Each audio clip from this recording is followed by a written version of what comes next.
Olá pessoal, tudo bem?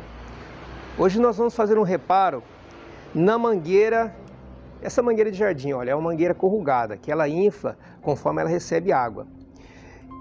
Essa parte da mangueira, ela está danificada, então nós vamos remover essa parte e depois colocar o adaptador novamente. Primeiramente, nós vamos extrair o vedante, a borrachinha que está aqui dentro, ó. Tem uma borrachinha aqui dentro, ó. Com o dedo mesmo, ó, você pode remover esse vedante. Olha só, ó.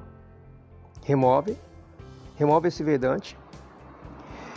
E você pode prender o miolo dele ali, ó. Tem um miolo lá dentro, você pode prender ele com o dedo, para que a hora que você girar essa de fora, não gire tudo junto, ok? Você gira aqui, ó. Você gira. Esse dedo aqui, ó, tá prendendo o miolo, para não girar junto, tá? Ó. Olha lá, ó. Só tá girando essa capa.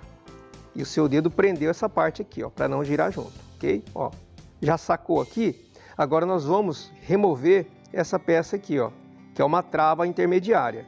Com auxílio de uma espátulazinha, pode ser até uma colher, tá? Vai empurrando aqui, ó, para ela sair essa trava,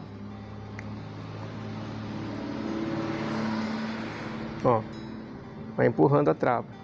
Olha aqui, ó, já removemos a trava, essa trava intermediária. Agora nós vamos afastar essa borracha do meio, que é tipo uma borracha de soro. Ó. Ok? Nós vamos eliminar a parte danificada. Tá até marcado aqui, ó. Tá? Vamos eliminar essa parte danificada.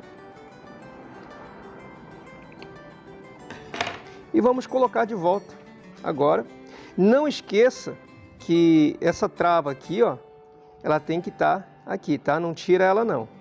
Porque se você tirar ela, você pode esquecer de colocar na hora de voltar essa proteção aqui, ó, tá? Então agora só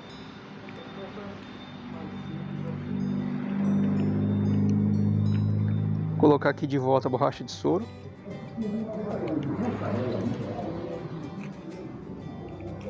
Depois você vem com a trava intermediária.